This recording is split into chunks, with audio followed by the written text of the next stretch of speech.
You're listening live to Rightside Radio with Phil Williams. It's hard to go wrong when you're on the right side. Rightside Radio. Solid, conservative, and just plain right.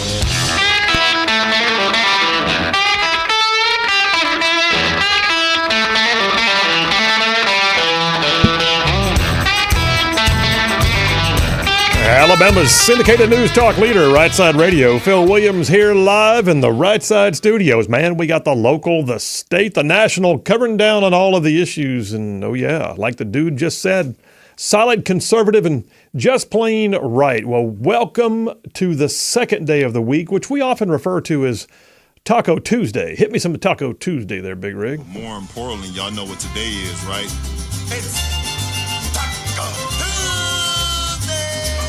Yeah, it is indeed. Speedy Gonzalez telling us it is Taco Tuesday. So that is Big Rig on the board. Hey, man, how are you? Good. Got the allergies going today. A little bit. Just hang in there, bro. We'll get you through. I've got the allergies year long, so I'm used to it. Yay. And it's just apparently the season right now. Yeah. All right. Hey, we got a great show laid on for you. At 3 o'clock today, calling in from the Republican National Convention, Alabama's Secretary of State, Wes Allen, giving us his thoughts on what he's seeing, how last night went, because last night was a hoop-de-doo, man. If you didn't get a chance to see any of it on TV, we'll fill you in on some of the details here today. But 3 o'clock today, Secretary of State Wes Allen. And then at 3:30, former U.S. Attorney Jay Town calling in, because yesterday we had a major ruling, a major ruling in the lawfare against Trump. In fact, I would say perhaps the most important of all the rulings, because it was the case that many believed was the most dangerous for his legal position, the dismissal of the case regarding classified documents in Florida, the one they raided Mar-a-Lago for, right? We'll have Jay Town on to break it down for us. And then I got a whole triple dipper, just filled with stuff. So hit it, man. The Triple Dipper. 3 stories you've got to know. That's right, the Triple Dipper. 3 stories, 3 themes, if you will, that you got to know as we run today's show. So one out the gate, the RNC, the Republican National Convention. So it is happening right now as we speak. You know, we had 2 callers yesterday who got on the show with us, Congressman Barry Moore and State Representative Matt Butler. Today is going to be Secretary of State Wes Allen. Alabama's had quite the presence there with our own Katie Britt speaking last night, Tommy Tuberville delivering Alabama's delegates, and it's been a hoot. So we're going to talk about that, the first dipper of the day, the RNC. Stand by for that one. Number 2, lawfare unraveling. So we're going to spend some time in conjunction with our call with Jay Town talking about the fact that the lawfare efforts against Trump are just falling apart. Well, this is what happens when you overreach and you can't live the lie. All right? It is amazing to watch as lawfare is completely unraveling before our eyes. And then number 3, with regards to the attempted assassination of President Trump, we're going to talk about what I'm calling number 3, the aftermath. Where do we go from here? What happens next? There's even breaking news right now on both screens here in the studio that there was actually intel on an Iranian plot to kill Trump as well at the same time. I want to know more about that. But what happens now in the aftermath? Will there be accountability? We'll talk about all that as number 3 on the Triple Dipper, the aftermath. All right, let me jump in on today's Right Side Way monologue, and I'll just remind you guys that this has been some more kind of a week. All right, this has been a week filled up with emotion. It's been a week filled up with incredulity. It's been a week in which we've watched the news almost with bated breath at times, waiting to see what was going to happen. So we're in the aftermath of this past weekend's attempted assassination of President Donald Trump. And I saw a brief video of a discussion with Tucker Carlson and country music artist John Rich. I'll play it for you later. But Rich said something to the effect that, quote, when God shows up, even the biggest detractors can't deny it. It's true. God definitely spared Donald Trump this past weekend, of that I have no doubt. But as we glory in the sparing of one innocent man, also grieving the loss of another innocent man, I want to know what's next. What's the plan for the aftermath? What is the plan for unraveling what happened this past Saturday in Butler County, Pennsylvania? Who is going to be held accountable?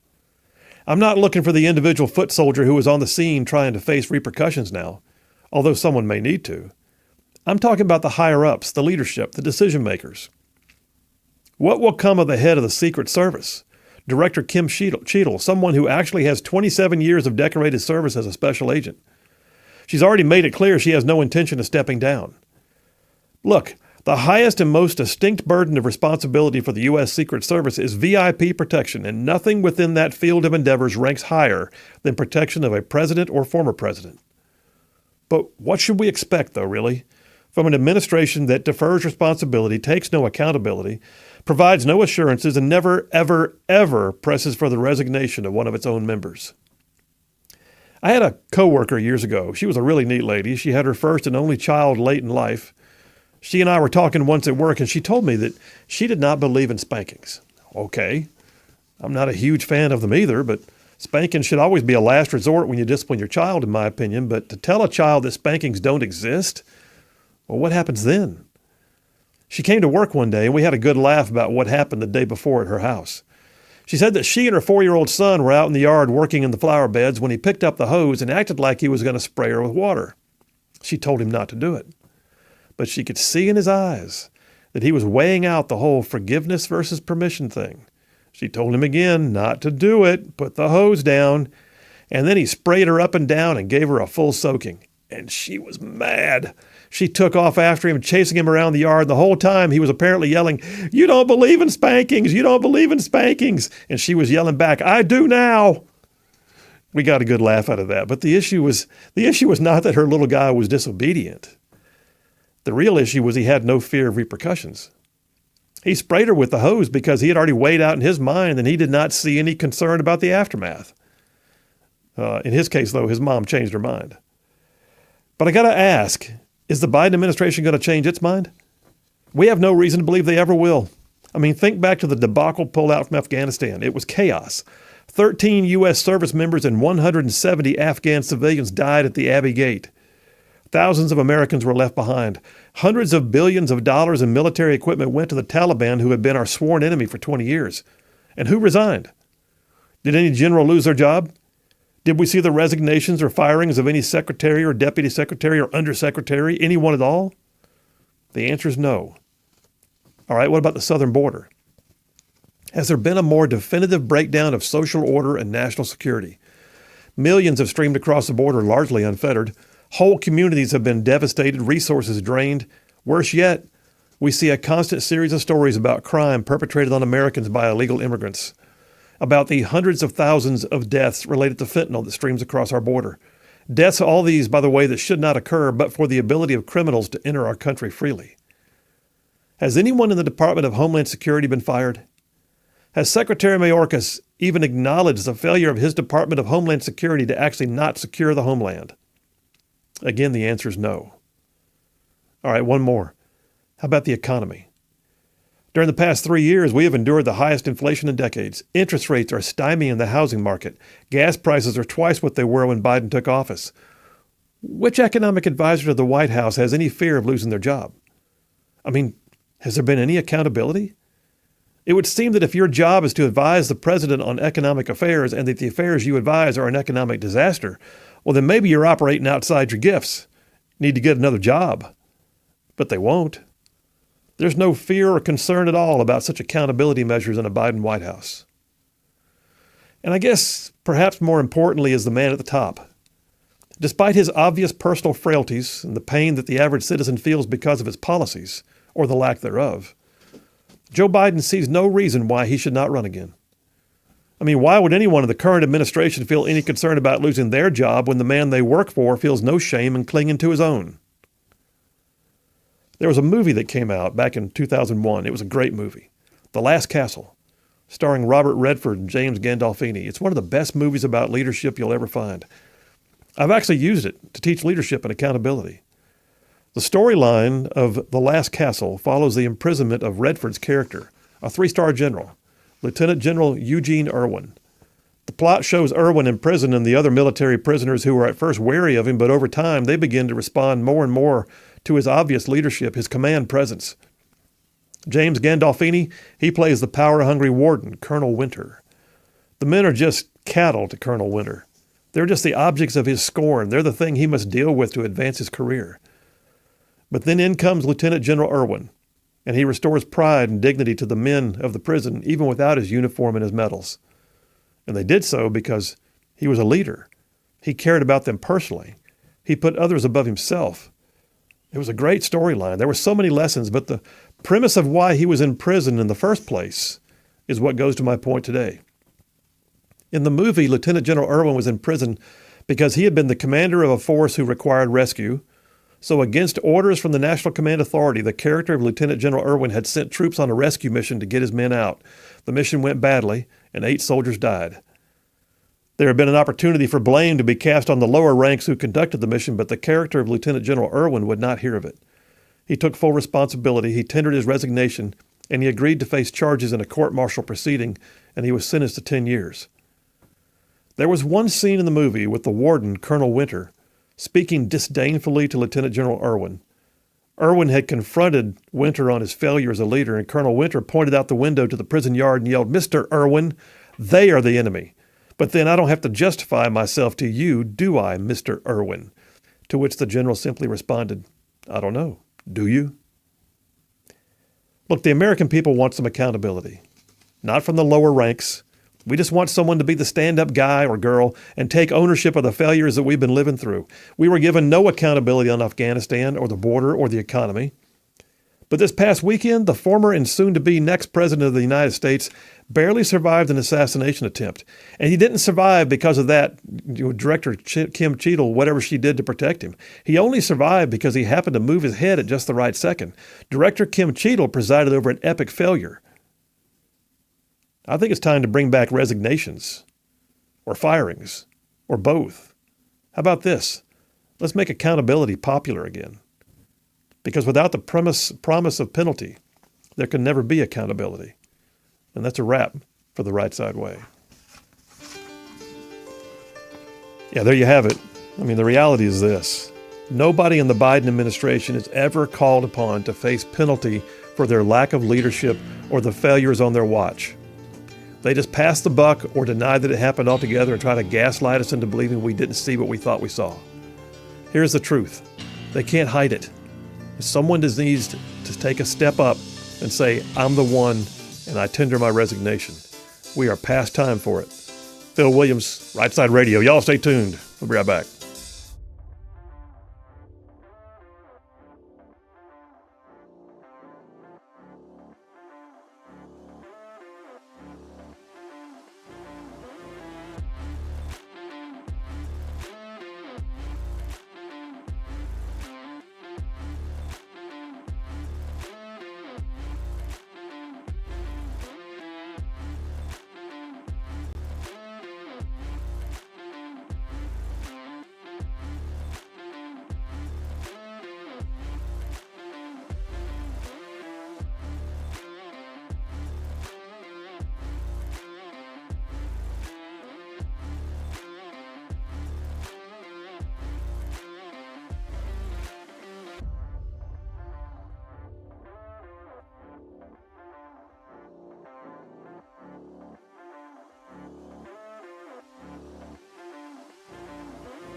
We are back. Phil Williams, Rightside Radio. Solid, conservative, and just plain right.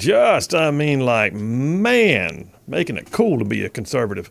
I got a bunch of text messages already, man. Oh, man. The text lines are indeed open, 833-68-RIGHT. You can text it or call it, same number for both. I'll get a few of these right now. TL from Huntsville says, excellent monologue, Phil. I focused in on the fact that you said it was a, quote, promise of accountability. From an honorable leader, that should be a promise with self-disciplined accountability. Instead, we have a lack of leadership with not even a threat of accountability penalties. God help us. TL, spot on, as usual. Ken from Harvest said it's not practical for the Biden administration to hold its leaders accountable. The turnover would be unmanageable. Something like new department heads every Monday, he says. That's funny. That's not funny. Wait a minute. That's not funny at all. Anyway, Morgan from Fort Myers says, Morgan, Fort Myers, Florida, TDY in Huntsville. Accepting responsibility for your actions as a leader requires honor and integrity. I've been in management for 25 years. Many times I have fallen on my sword for something a member of my team had done. If I made an error so egregious, I would step down and accept responsibility. There you go. Thank you, Morgan. Jenny from Decatur, the right side, just plain right. Democrats demand accountability from everyone but themselves. Two-tiered systems in every way. They're just plain wrong. Perfect. Thank you, Jenny. John from Harvest says, Phil, I agree. There are many people that need to lose their jobs this administration. Did you see the Teamsters president speaking at the RNC convention? Yeah, we're going to talk about that. When he was introduced and started his address, my wife and I looked at each other and said, whoa, that's history in the making. I'm curious what our ruffian friend Jeff from Indiana thought of that. We'll talk about it. We certainly will. John from Huntsville. First of all, wants to make sure you're ready for Taco Tuesday. You see that, right? He calls himself Juan Pablo from Huntsville. And he says, Phil, awesome monologue. And in honor of the Triple Dipper, I have a triple question for you. Oh, here we go. Did you hear the governor of California signed into law that teachers are not required to tell parents their child decided to change their sex? I did hear that. Did you hear that New Jersey Senator Bob Menendez has been convicted on bribery charges? And finally, did you hear that Biden said he made a big mistake when he said he wanted the bullseye on Trump? Well, I guess the show's over. All the stuff's been scooped by John. No, those are three excellent headlines, and yes, I did. More to come on potentially all of those. George from Huntsville says the DEI new call sign is Fumbelina. Yeah, the DEI hire is Fumbelina. It's pretty awful. You know, there's been a lot of stuff being said about this, especially one female Secret Service agent who just appeared to be completely discombobulated, did not look like she was meeting the fitness standards, just to say it clearly. And you watched her on the screen attempting to holster her own weapon, and she couldn't find the holster. Now, I get it. I mean, I've listened. It's been a while since I practiced my draw and fire drills, but you work on the muscle memory. You work on the muscle memory. You work on the muscle memory. Slow is smooth. Smooth is fast. And she obviously needs work. And I saw that and I thought, where is the confidence in seeing this as one of the protective detail for the President of the United States? Nothing inspiring there. Duff from Huntsville says the Trump incident has totally made the discussion about Biden's dementia go away. Not entirely. Story a little while ago on CNN saying that the Adam Schiff is still calling for it in the background. But yes, it has calmed down. I think partly because they realize handwriting's on the wall. We can't overcome what Trump's got. We got to stay with what we got and not risk upsetting our equilibrium even further. What do the Democrats mean by a threat to democracy? We live in a constitutional republic. Does that mean they're taking our voting privileges away if Trump becomes president? We cannot be unburdened by what has already been done? Kamala? Okay, Duff, I'm not sure what all you were talking about there, but I get the general sense of where you're headed. Listen, the bottom line is this. They're not going to win. We can't let them win. We got to do everything we can within the means of the law allows to get this election in the bag and move forward. I think the question of Biden's dementia is now a post-election issue for them. I think they recognize that they've got to do what they got to do to dance with the one that brung them, and that if he somehow gets elected, they can get him out of office later. That's what I think is happening now. Could be wrong, but we'll see. Randy from Madison. So Gold Bar Bob, that's Senator Menendez, Gold Bar Bob got 13 gold bars for a Senate office. How many did Big Guy Joe get for the Oval Office? Sure he doesn't remember. Randy in Madison. All right, you guys, more to come. Phil Williams, Rightside Radio. Y'all stay tuned. We'll be right back.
And we are back. Phil Williams, Rightside Radio. Solid, conservative, and just plain right. Covering down on some major ground across the northern half of the most beautiful state in the nation. This one right here, Alabama. Y'all, I'm talking about this show goes like way down south of Birmingham, up north of Huntsville, Tuscaloosa, back to Gadsden, parts of Georgia, Tennessee, and even Mississippi, all thrown in just for good measure. I got a couple more texts, and I'm going to jump right in on the Dipper. So Trey from Madison says, and he a little bit derogatory, so I'll just say, he says, the girl on Trump's security detail would at least make a really good bullet stopper. Okay. If she would at least stand in front of the president instead of hiding behind him. Why are people asking about Melendez's need to resign? Shouldn't he be automatically removed from office? I think he has to, but then again, he's got the right of appeal, so I don't know what there's going to be a law about not serving in Congress if you're a convicted felon, but that may be allowed to be appealed first. But yeah, in case you hadn't heard, New Jersey Senator Democrat Bob Menendez was just convicted for abuse of his office for personal gain. Wow. Gold bars and all of it. Dustin from Hazel Green says, Tim Kennedy was on the Drinking Bros podcast with Rob O'Neill and Canadian sniper Dallas Alexander. They had a very interesting strategy for the Dems. Knowing they've already all but lost, just run Kamala Harris against Trump so that she will lose, thus ending her political career, so the party didn't have to deal with her in 2028. Actually a good plan if you're a Democrat. Wow. Dustin, that's kind of genius. Gary from Decatur, I think questioning the premise of females not being able to meet physical standards required by the Social Security is a loser, as many members of the military have been questioning the female standards for many years. These complaints have been dismissed with the argument that everyone had a right to serve their country if they can meet minimum standards required. Even if they can't, it's a long and arduous process to remove them. PC at its worst. Okay, I'm trying to make sure I understand your point. Because here's the thing, no one is saying women can't serve. If I understand you correctly, you took my statement about one person and said that I'm making some kind of, politically correct statement that, we can't have women serving. Not at all. There's been some pretty dynamic members of the Secret Service. In fact, there was another member of the Secret Service detail on the scene, a female who looked like she was game on, brother, and rightfully so. The one I'm talking about looks like she should not have even been there. Like maybe she was more like a Girl Scout troop leader as opposed to a Secret Service protective detail member. And when you watch her try to holster a weapon, you go tell me if she looks like she has confidence in her position. Last one, then I'll jump on the Dipper. Trey from Madison. With the really big documents case dropped, which is coming later in the show, I fear the judge in New York is going to slap some jail time on Trump out of desperation since other opportunities are lost. Yeah, Trump's going to, that to me is one of the most appealable cases I've ever seen. And I do believe that even the introduction of some of the evidence that came out in that trial is now barred by virtue of the immunity ruling we got on another Trump case from the Supreme Court of the United States. So long way to go for Judge Merchan on that one. And if he knows what's good for him, I think he's going to wind up, I say good for him, like in terms of not being reversed or made to look the fool. He ought to go ahead and just hold it. Okay, now, but I will say this though. Now that I said that, let me rephrase. There has been a conviction, regardless of whether the judge handled the case correctly. A jury has now entered a verdict, and the judge is now required to conduct a sentencing. He did delay the sentencing till September, but nonetheless, he is now required to move forward with sentencing, from which there will then stem an appeal. So Judge Merchan, I think he was a knucklehead, but he's also got certain things he has to do by virtue of his position now. All right, last night, number one, Triple Dipper, the RNC. Last night was a big night, y'all. And for all intents and purposes, it appears that, I've even heard people describe it as the room was electric. I mean, like the energy was palpable. And that's to be expected. It's beyond a pep rally now, though. It's beyond a pep rally. There's not just the sense that we have a mission, because that's a huge deal, like a real sense of mission right now in the right to take this election and to take our country back. All right? But not only that, there's the real sense that we as a nation, not just President Trump, but that we as a nation dodged a bullet this past weekend. Can you imagine what last night would have been like if that assassin had succeeded? If President Trump hadn't moved his head just slightly, it would have been an entirely different day. It would have been a wake. It wouldn't have been a rally. It would have been a wake. So there was a massive sigh of relief and pretty much an exultation, if you will, that we all dodged a bullet because the chaos that would have ensued on the eve of the nominating convention. But there's also the real desire to get Biden out of office.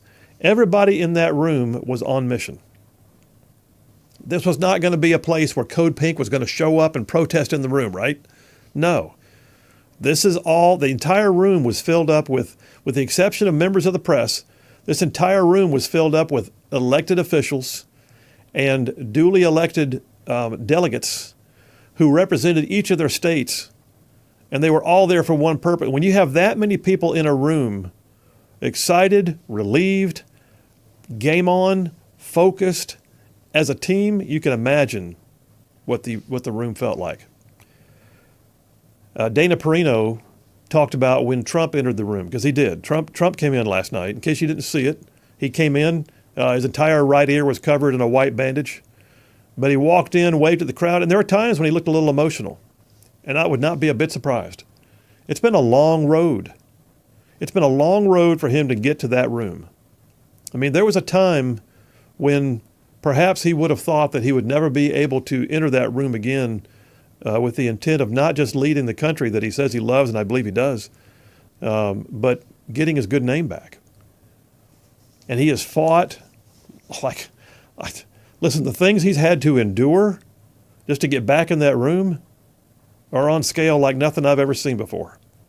But he came in last night, and Dana Perino said that she remembers some electric moments, and she specifically cited, and I do agree, this was one of the best moments. You remember in the wake of 9/11, when they decided to reopen baseball and let people gather again because everything shut down for a bit. No one knew what a target was going to be. President Bush went out and threw out the first pitch. And he walked out to an amazing crowd, just absolutely going bananas because they were all gathered together. The flags were waving. And the President of the United States walked out on the mound and raised his hands up to the crowd and then threw a perfect strike. I mean, it was a real deal strike. It was like awesome. Like I've tried to throw the ball across the plate before, and it's not always good to look at. With all that pressure on him, the President of the United States stepped on that mound in front of the crowd, everybody going electric. And when that moment happened, when he threw that strike, the crowd went crazy, rightfully so. Dana Perino says she has not felt this sense of excitement and sort of crowd joy outside of a church setting since that night. So we follow up with Trump getting the full nomination. All of the delegates cast their vote. For Alabama, Senator Tommy Tuberville was the spokesperson for the Alabama delegation, and he threw in all of Alabama's delegates. Several of my friends are down there right now. Shout out to State Representative Mac Butler. We've got several others who are down there that I know personally, just up there. Just what a cool moment to be there. And then once he received the nomination, the official part, he was the presumptive nominee to that point. Once he received the nomination, he was able to make known his choice for a vice presidential running mate, and he chose Senator from Ohio, J.D. Vance. Now, a lot of folks have mixed feelings on J.D. Vance, and I'll be honest with you, when I heard the top, and I've never disliked J.D. Vance at all, but when I heard the top five, and he was one of the top five of the short list for picks for vice president, he was not my top pick personally. I don't think he has the background or experience. Listen, the guy is, I'm not for becoming part of the establishment. I don't want to see somebody up there 50 years. But I would like to have known that he had a little more time under his belt. So J.D. Vance came out of private life 2 years ago and ran for the Senate. 2 years, only 1/3 of his first term, he's running for vice president. That's wow. Just like, wow. Talk about a life change. In 2016, he was a private citizen who wrote a book. made him famous, his personal story called Hillbilly Elegy. And from that moment, he wound up running for the Senate. And from that moment, he wound up taking it with Trump's endorsement. I take it back. Did he have Trump's endorsement? And he couldn't stand Trump back in the day. He said some awful things about President Trump. So I look at it and think, wow, you couldn't stand President Trump and you said some pretty rude things about him, but they have apparently made up. I saw somebody made a great point this morning about that. The fact that he could say those things about Trump in 2016, I think it was, or there around. And then a few years later, run to be his vice presidential nominee. What does that say?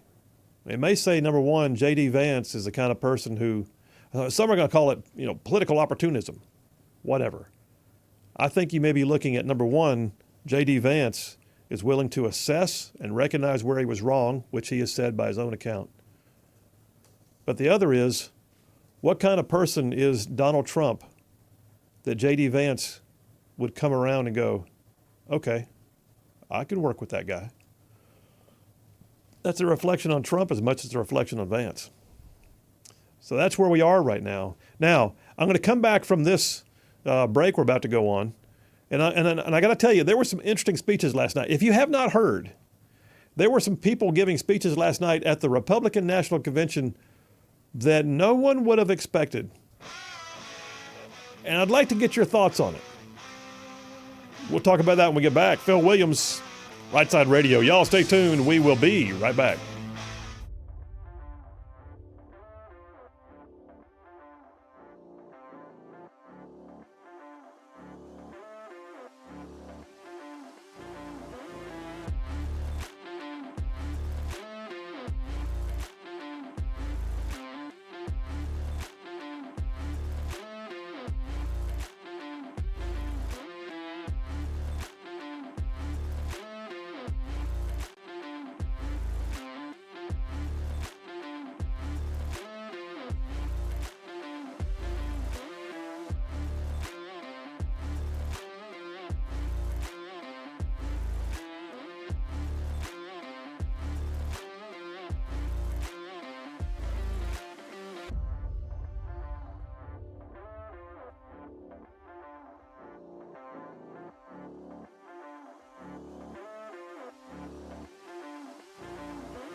Making common sense like a superpower.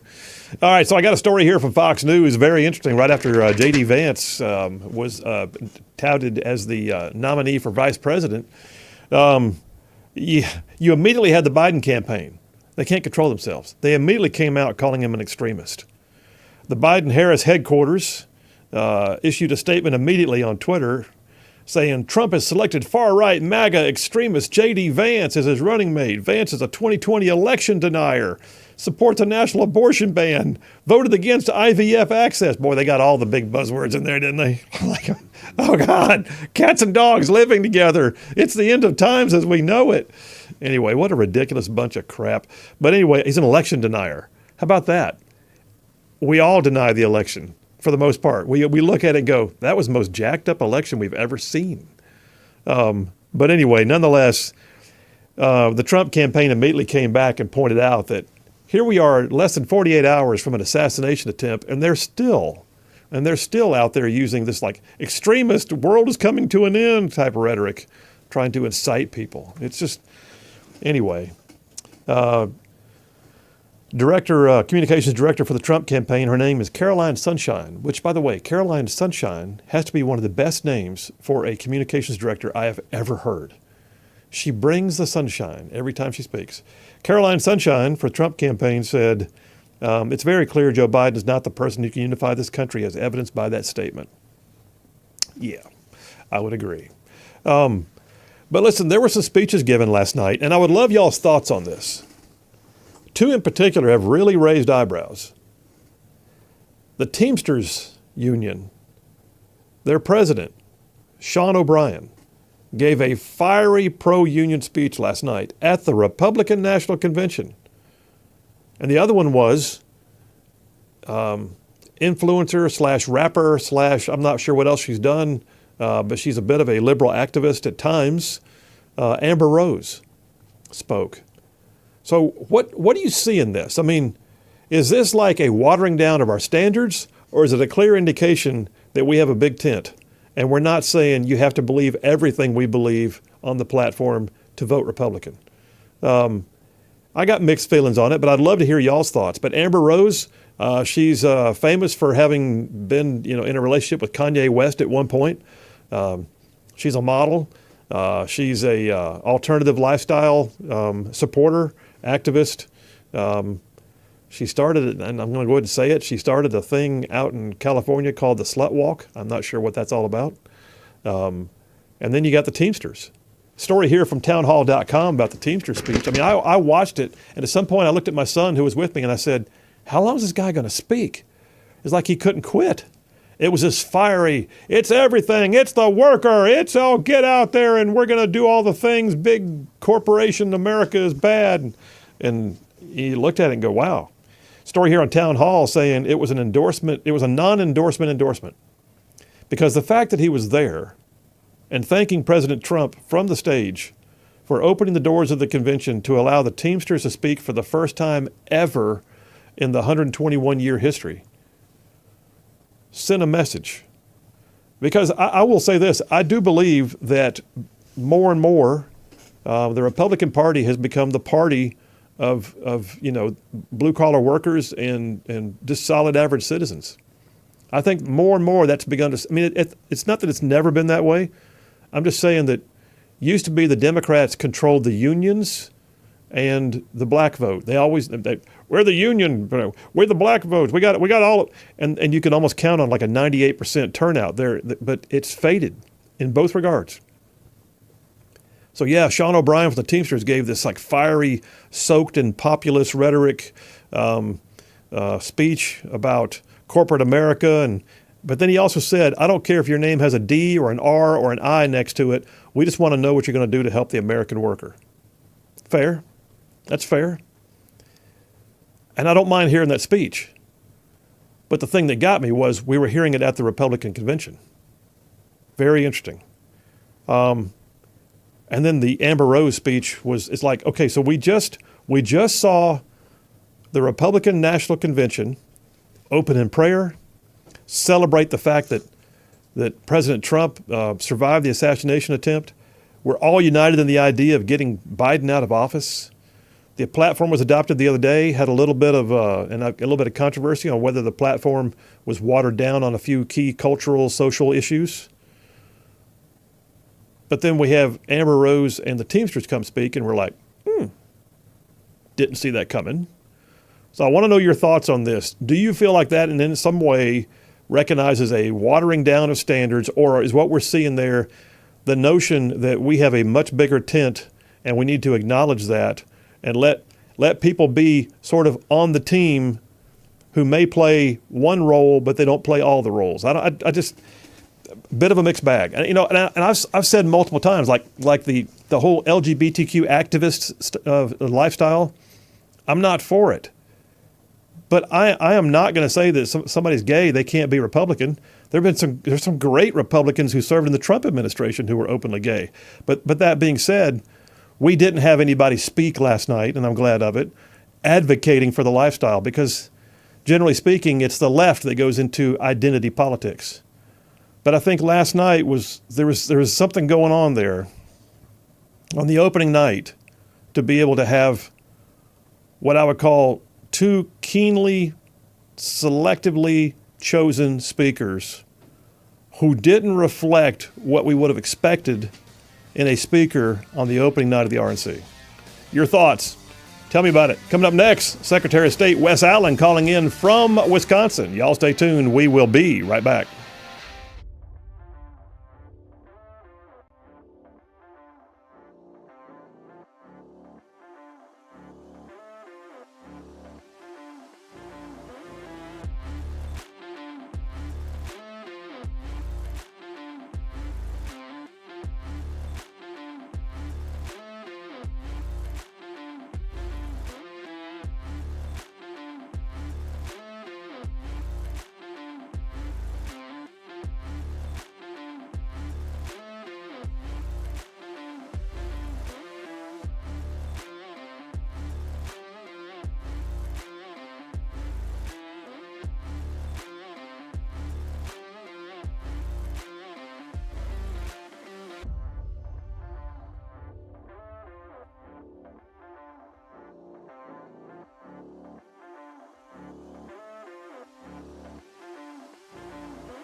Alabama's syndicated news talk leader, Rightside Radio. Phil Williams here live in the Rightside studios. Man, we got the local, the state, the national, covering down on all of the issues. And oh yeah, like the dude just said, solid, conservative, and just plain right. Well, welcome to hour number 2 on this Taco Tuesday. And we're in number 1 of the Triple Dipper. I'm still talking about the RNC and some of the things that happened, some of the things that didn't happen, and basically talking through, like, what did you think about the events? What did you think about the nomination of J.D. Vance? Well, on the phone with us right now is Alabama's Secretary of State, Wes Allen. You may recall Secretary of State Wes Allen was a probate judge here in Alabama down in the Pike Road area for a number of years. He went on to serve in the Alabama State House. And he is now the Secretary of State, which makes him also not just Secretary of State, you know, handling all the documents and everything related thereto and businesses and all of it, but he's the Chief Election Officer for the state of Alabama. And he's up in Wisconsin right now at the RNC on the line. Secretary of State Wes Allen, how you doing?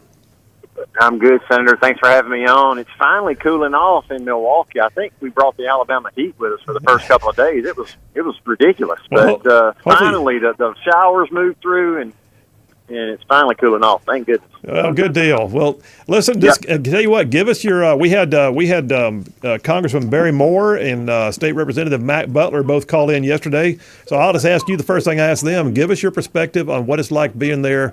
What's the energy like? What have you seen?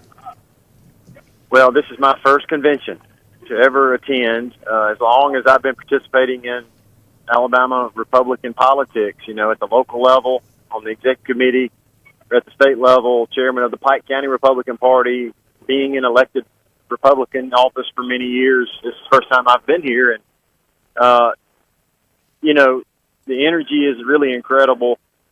I think after what happened Saturday, Phil, it really energized and galvanized and unified all the delegates, all the attendees, and just the American people from what they saw.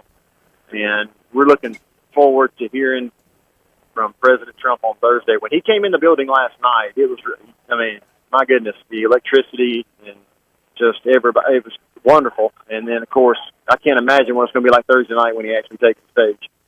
No, and I think we're looking forward to that. He's already made clear that he has scrapped the speech that he had already prepared in favor of something that he believes is going to be more unifying.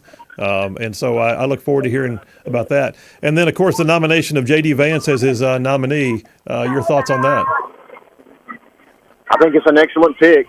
I trust President Trump, you know, making that decision. I'm sure J.D. Vance, we've seen, you know, he's a freshman in the U.S. Senate, but I believe he's going to be an energetic, bold, conservative voice with that America First agenda to be able to crisscross the country and campaign all over, taking that message to the people of America, and looking forward to hearing from him on Wednesday. I think Wednesday he's supposed to speak. So looking forward to that. Great pick by President Trump. Well, yeah, and I think that we're settling into that. Of course, the left immediately attacked, but what did we expect? I mean, he could have picked Mother Teresa and they'd attacked, but right. But listen, right. Let me ask you this: there's a report out that I haven't even had a chance to touch on yet that that Elon Musk has committed upwards of $43 million per month for the next several months. For a new PAC that is designed to get out the vote, encourage people to go to the polls, encourage them to use early voting if it's available to them, to not ever take a chance on not voting, no matter where they live. You're the chief election officer. What are your thoughts on the get out the vote efforts and what we need to be aware of and what we're hoping for? But at the same time, we got the SAVE Act out there. So what are your thoughts? Yeah, I'm standing outside the arena, Phil, so excuse me if it's a little noisy. We got a helicopter flying over. But, yeah, I saw that headline about Elon and what he's committed to do for Super PAC to support President Trump and that America First agenda. You know, the thing I've been on the last month and a half or so is only American citizens should be allowed to vote in our elections. And, of course, I think you've been keeping up what we've uncovered about Medicaid and DHR providing voter registration forms to those that are in the country legally and those that are illegal aliens. But when you couple that with the Biden executive order, and he's really trying to mobilize the entire federal apparatus to be voter registration agencies. I just don't believe the federal government ought to be involved in voter registration at taxpayer expense. I just don't think that's right. It should be left to the states. And the SAVE Act is very, very important. And we saw last week it come to a vote on the U.S. House floor. It passed, but 198 Democrats voted against giving us the tools, me and my counterparts from around the country, the tools that we need to verify citizenship. I mean, this is common sense. I don't understand how the Democrats in the U.S. House would vote against that. I don't understand why Chuck Schumer will not give it a vote in the U.S. Senate. It's just beyond me. But we need the tools. We need better tools to verify citizenship, and we need to reform the National Voter Registration Act of 1993, bottom line. And I spoke with the House Speaker, Mike Johnson, this week, told him thank you for bringing that to a vote. I told him to not back down, keep pushing the issue, and that's why we've got to get President Trump. We've got to have a Senate GOP majority and a House GOP majority to pass those reforms, common sense reforms, to help us maintain clean voter files. Voter file maintenance is the beginning of election integrity. Yeah. Well, so let me ask you too in that regard. We passed the law in Alabama to require photo ID, and we were told that it was going to be the end of the world. And yet your predecessor in the office, Secretary of State, made sure that there was a means by which anyone in the state could get, in fact, even setting up mobile card-making stations, could get a photo ID. And you guys still do that, am I correct? Absolutely. Absolutely we do it. Matter of fact, we had a team go the other day when they were requested to be there if anybody needed a free photo identification, if they already didn't have a state-issued driver's license or photo identification, that's when we step in and provide a identification to citizens of Alabama. Now, it's right now we've got about 3.7 million people that are voting age in Alabama, 18 years of age and older. We've got 3.9 million voting age. We've got about 3.7 million that are registered to vote. That's about 96%, 97% that are registered to vote in our state. Yeah. I don't want to hear another word about voter suppression. Yep. And, I mean, if people want to get registered to vote, they can get registered to vote. We make it easy to vote, register to vote with our online portal, through boards of registrars, through any number of ways. And if you don't have a photo identification on top of that, we'll go to your house and do it. I mean, we make available these means because we want people to participate in the voting process. Well, absolutely. And do you guys ever field any major complaints of, I felt disenfranchised, I didn't have the ability to get a photo ID? Has that ever been a big thing, really? I've not had one phone call or one complaint come to me about what you just said. Yeah. Well, I would expect no different. Listen, Yep. you're up there in Wisconsin. You got a full agenda. What do you expect tonight? What kind of events and things do you have going on? Oh, listen, it's coming. They're about to open the doors and start letting folks in. The perimeter of this place, Senator, getting into downtown Milwaukee, the law enforcement presence has been really unbelievable, especially obviously since Saturday. And getting in this place is sometimes just arduous, but it needs to be. We got to protect the folks here. Got to protect the president. Got to protect all these other elected officials that are speaking. And so I feel safe. I feel secure. I don't worry about any of that. So, but everybody's having a good time. Everybody is energized, ready to go, waiting on tonight's festivities. And then, of course, I think J.D. Vance tomorrow and the president on Thursday. And we're off to the races November the 5th general election. Well, it's right on the corner. It can't get here fast enough either, in my opinion. But I know. I'm ready. Well, listen, thank you for what you're doing. Thank you for making time in the middle of all the hoopla to call into the show. And we'll have you back on again sometime soon, all right? No problem at all. Thank you so much for always allowing me to come on your program, Phil. Thank you. All right. Alabama Secretary of State Wes Allen out there at the Republican National Convention in Wisconsin. All right, Big Rig, let's take a break right now, brother. We'll take that break. We'll come right back, put a lid on this one, and then coming up bottom of the hour, don't forget, Former U.S. Attorney Jay Town calling in about the lawfare against Trump unraveling. Y'all stay tuned.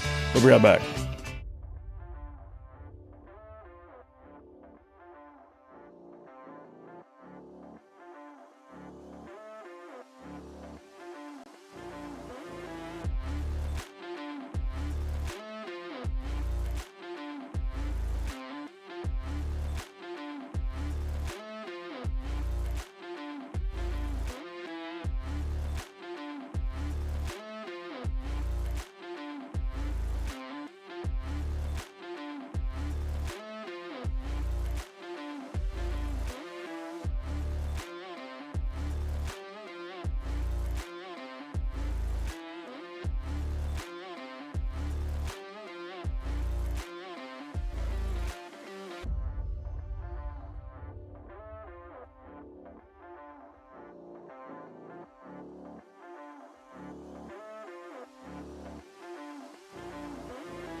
And we are back. Phil Williams, Rightside Radio, solid conservative, just plain right. Giving you all the truth you can put on a bumper sticker.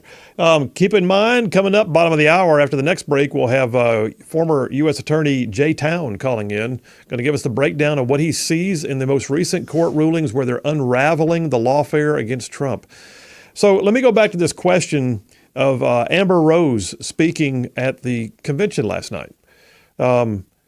Amber Rose is not what you would consider to be the typical speaker at the Republican National Convention. This was by design. I think one of the things that has to be looked at is, like when the Teamsters guy spoke, what's his name, Sean O'Brien? Sean O'Brien, when he spoke, and then when Amber Rose spoke, the question is, did they demand we come to their side and water down our standards, or did they come in and say, here we are, here's how we feel, we're looking at what you got? I can think back to how many times I have thought that a church is not supposed to be an exclusive country club. A church is supposed to be a hospital where the sick are welcome to get healed, right? Is it possible that by having Amber Rose speak last night, that we signaled to the world, come see what we got? Because the Teamster speech, I believe, was really dogmatic. It was adamant. It was kind of in your face. It was we're not changing who we are, but you know what? We'll work with you as long as you're for our side. That's what I heard from him. Amber Rose on the other side. Tattoo across her forehead, alternative lifestyle, just a bit unusual in the selection of someone who would speak at the RNC. She tended to give a speech, though, that said why she has come around to the positions of the Republican Party, what she's seen. And no one told her she was wrong for being there. And she was just there to say, I'm here. I'm a little different than the rest of you, but I kind of like some of the stuff you got. I'm looking at Joey Jones right now. You know Joey Jones. He's a commentator, the guy who lost his legs. He's a former Marine, explosive ordnance disposal guy. He's now on Fox News regularly. He said about Amber Rose that she's not there to represent conservatives or Republicans. She's there to represent Americans who are not familiar with conservative principles or Republican policies, but who may vote and are undecided. So opening the door with a common thread then expose them to all that conservatism is. This is only difficult to understand if you built your brand on being upset or bombastic or offended or offensive or outraged. Okay, point taken. At the same time, were we watering down the standards by having someone who didn't already believe sharing the pulpit? Pulpit, I say that loosely. I'm not saying it was a church, but you know what I mean. Amber Rose herself has gotten just, the usual haters from the liberal side calling her out for daring to be there. Joy Reid being one of them. Oh, Lord, Joy Reid. Are you going to quote Joy Reid? No, I'm not. But I'll tell you what Amber Rose said back to Joy Reid. Joy Reid apparently said something to her about choosing to ignore her black side because she's biracial. Her response on Twitter just a little while ago, hi, Joy Ann Reid. I've never said I wasn't black. I said I identify as biracial. I'm not going to invalidate my white father just to make you feel comfortable. Stop being a race baiter. Your president does enough race baiting for all of us. Ooh. I think we may have a case of the enemy of my enemy is my friend. But anyway, there's a few others here. Let me get some text messages on the same topic, and then we're going to wind up hitting the break momentarily. Teresa from Town Creek says, last night's theme was Make America Wealthy Again. I think the speakers were given their versions of that. Tonight is Make America Safe Again. Interesting. Okay. Marie from Madison said, I forwarded Amber Rose's speech for every liberal news outlet and commentator I could think of at the time. I called it an inconvenient truth for the media and the Democrats. I also included in my message to them the key takeaway, which was 1, her belief that Trump is racist. 2, her father challenging her to prove it. 3, her deciding to do her own research about him and discovering she had been believing lies, and said, you ought to check out Van Jones's response. Van Jones, liberal CNN commentator, called her speech one of the most dangerous things that happened for Democrats. Interesting. Very interesting. Rex from Huntsville says Amber Rose was simply saying she supports Trump because he's not racist or trying to punish the gay community like the Dems have portrayed him. And she was advocating his economic policies. That's the breaking point for many who have historically been Democrat voters. Okay. So we're getting a mixed point here. Amber Rose from Navy Phil from Athens. Amber Rose's point centered on the lies the Democrats have been telling all these years. The Teamsters head stressed that he was about American workers. I believe he was about how big our tent really is and that we're accepting of those with whom we may disagree. We are adults and we can have reasonable and thoughtful discussions. I would agree with that. Now listen, there's a great book out there called Big Tent. It's on my shelf at home. It's a good one. It describes the fact that the conservative movement was built up of a variety of facets. Some were going to be war hawks or defense hawks. Some were going to wind up being economic hawks. Some were going to be, fiscal conservatives. Others were going to be small government. It was their big thing, but the Big Tent brought the policies together. The question now is, can the Big Tent bring the voters together? I'm not looking to water down standards. Had Amber Rose gone in there last night and said, you need to adopt the LGBTQ agenda as part of the platform, or we're going to all vote against you. We demand you be pro-abortion, or we'll all vote against you. Had she done that, I'd have an entirely different perspective. But what she did do, and great way of, I think it was Marie from Madison who pointed it out. What she did do was say, I was believing lies. My dad told me I needed to check it out and see what was true. I did my own research. I realized I've been believing lies. And I'm here to tell you, I'm voting for Donald Trump. I'm voting Republican. Interesting. A lot more texts in the queue. I'll have to get to them as we go on. We're taking a break here momentarily. We're going to come right back, and we're going to dive. Man, there's so many text messages. My word. I'm going to dive right into those after we get through with Jay Town, former U.S. attorney, talking about the lawfare against Trump unraveling. Y'all stay tuned. We will be right back.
Have mercy.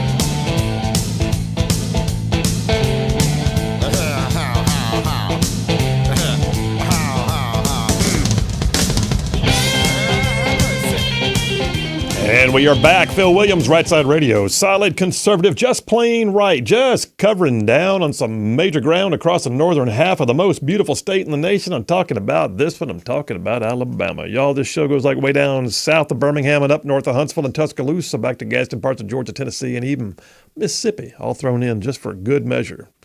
All right, we're going to number 2 on the Triple Dipper. The lawfare is unraveling. So the lawfare against President Trump has been, bar none, the most hyper-abused use of the law to assail someone from all angles, civil, criminal, going after him, trying to bankrupt him, trying to smear him, trying to change things in terms of what his abilities are to run for president. It's been next layer awful. The one case that gave me the most pause, the one that I was concerned about, above all of them, was the case in Florida related to the use or the retention of classified documents. That case was just dismissed yesterday. Well, I'm going to quit talking about it. I was going to bring somebody on who I think could speak directly to it. Jay Town is a former U.S. attorney for the Northern District of Alabama, appointed by Trump in 2017. Jay Town's got his degree from University of Notre Dame, his law degree from Seton Hall. He served for a number of years as a JAG officer in the U.S. Marine Corps. And he is on the line with us right this minute. Jay Town, how you doing, man? How are you doing? Semper Fidelis. Semper Fi to you. Doing good. Hey, thanks for making time for us. What do you think, man? Apparently the judge saw fit to dismiss that case. Yeah,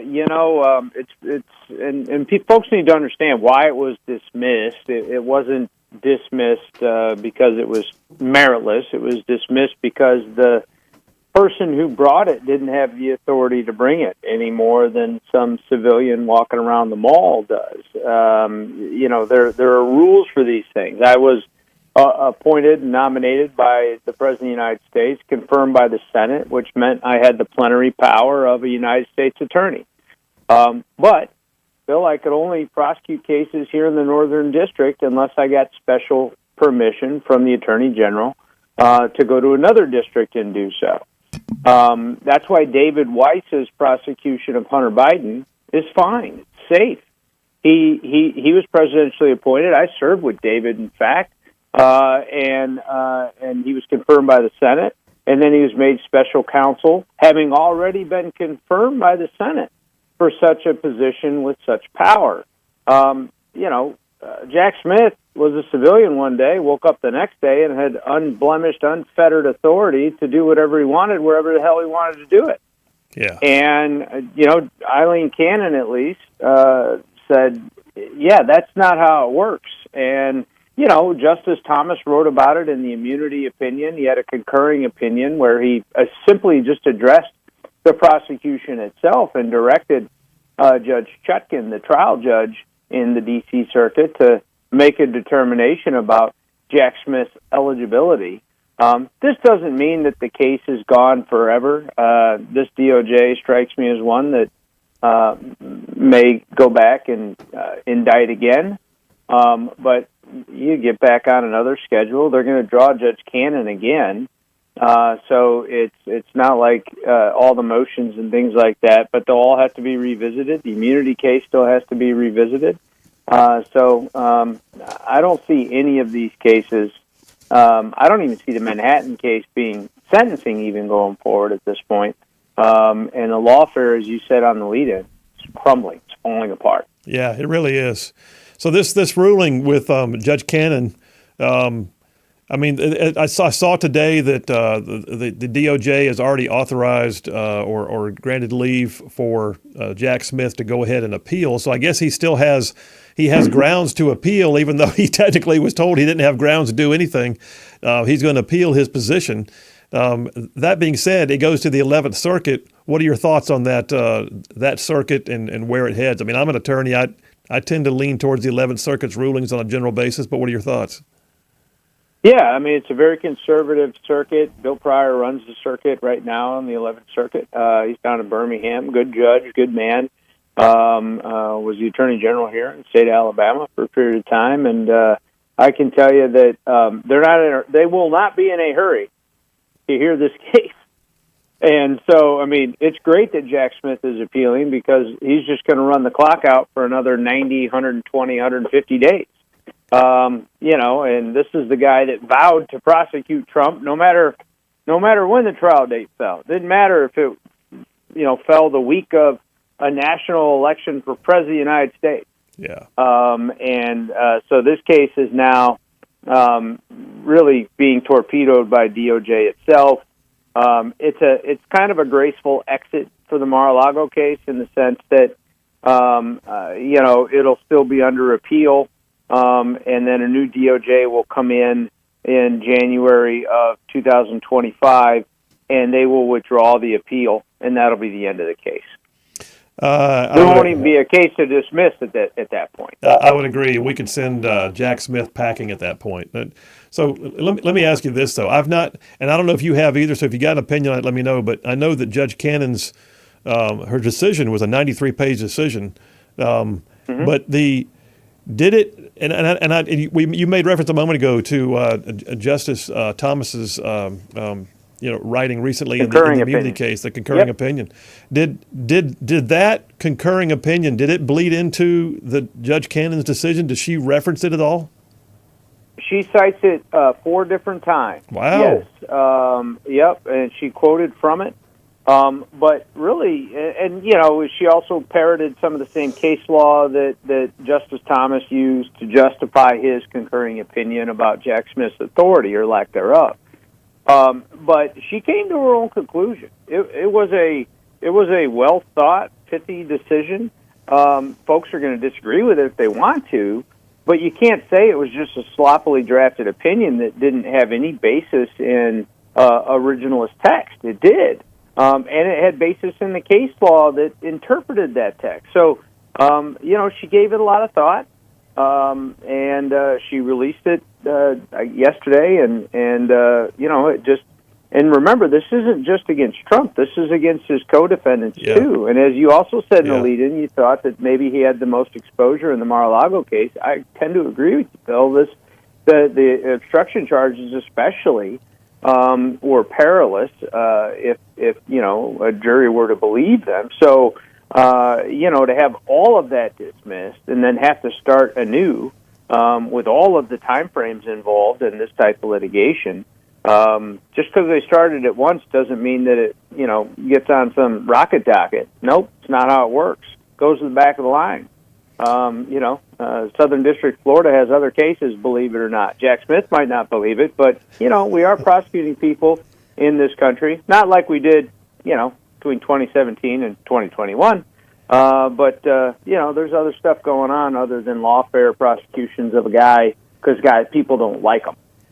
Well, Jack Smith can probably plan on getting a job as a pundit on MSNBC or something, some contributing legal analysis that he can give that would be skewed, and we'll see his true colors at that point. But so maybe he can replace Mika and Joe on Morning Joe since they get benched every now and then. Yeah, we don't know what you're going to say. Yeah. I mean, think of that. 25 years on air. We don't trust what you're going to say tomorrow. So, we're just going to bench you. Yeah. It's so good. Take the day, fellas. Have a walk in the park. We got this. Right. Hey, so listen, wrapping this up, we got the Alvin Bragg case. It's a state level case, but it had federal ties up in New York. Is going to be appealed. Probably is being appealed as we speak, although they got sentencing for that coming up in September now. Then we've got the civil case with E. Jean Carroll, which is being appealed right now. We've got the Florida case being dismissed. We got the immunity case being decided. What's going on with Fannie Willis? Do we know? Is Fannie still out there? I mean, what's going on with the Fannie Willis case in Georgia? Do you have any idea?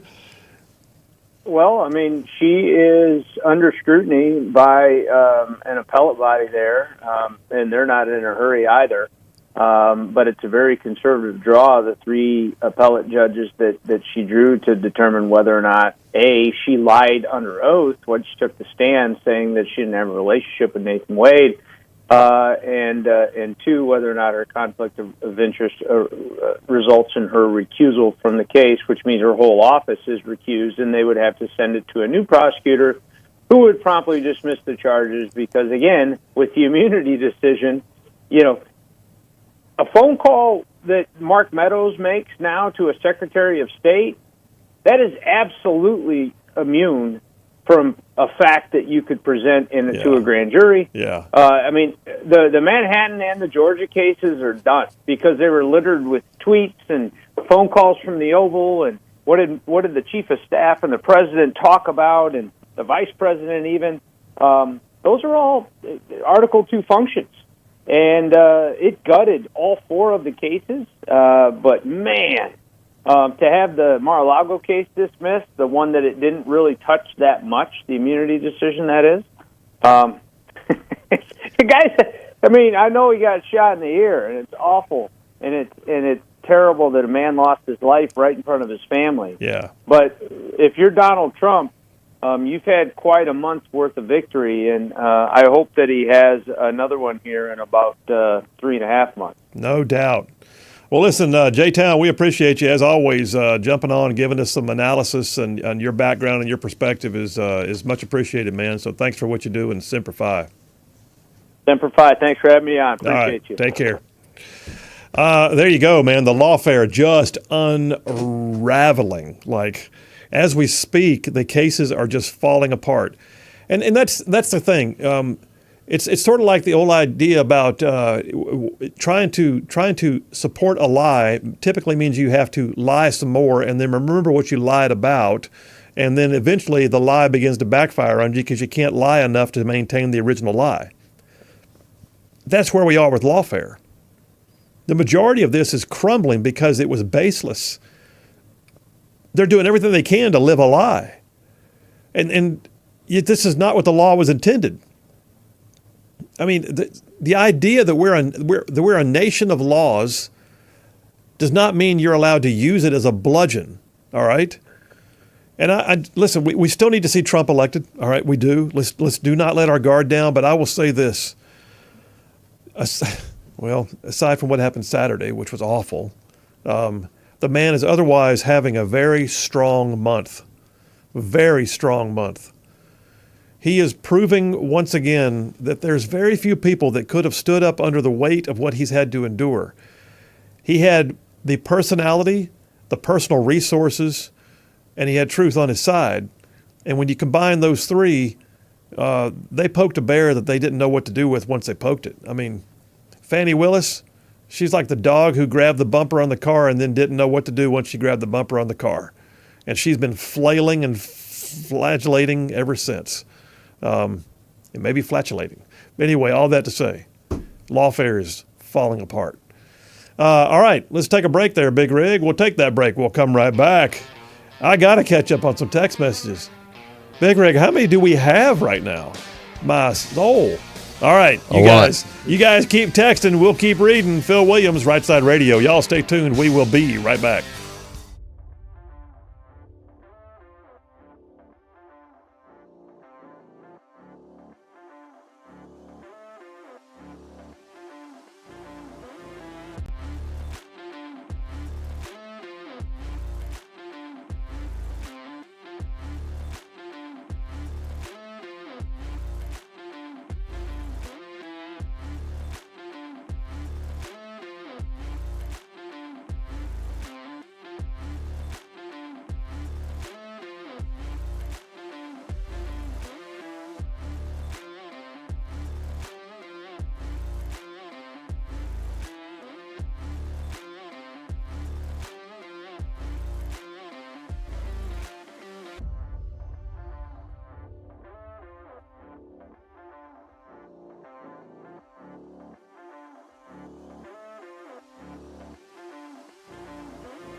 And we are back. Phil Williams, Rightside Radio. Solid, conservative, and just plain right. Man, making it cool to be a conservative. Just making common sense like a superpower. Hey, by the way, I got to pause here a second. And over the past month, I've been introducing you to one of our newest sponsors on the show. Inspire Advisors is their name. Inspire Advisors. Look, did you know that some of the most popular companies for people to invest in today are just simply not aligned with biblical values? I mean, you might be investing in things and you have no idea that your investment dollars are unintentionally supporting stuff like abortion, pornography, even human trafficking, just to name a few. So, Inspire Advisors.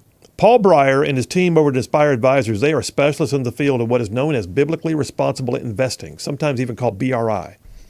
So Paul and the folks at Inspire Advisors, they would love to offer you a free consultation, no strings attached, just a free consultation to find out whether or not what is actually in your portfolio right now is aligned with biblically aligned alternatives. So the bottom line is this. You want to learn more about BRI. Contact Paul Breyer and his team at Inspire today. There's no cost, there's no obligation. Paul and Inspire Advisors, they want to help everybody align their investing with their values.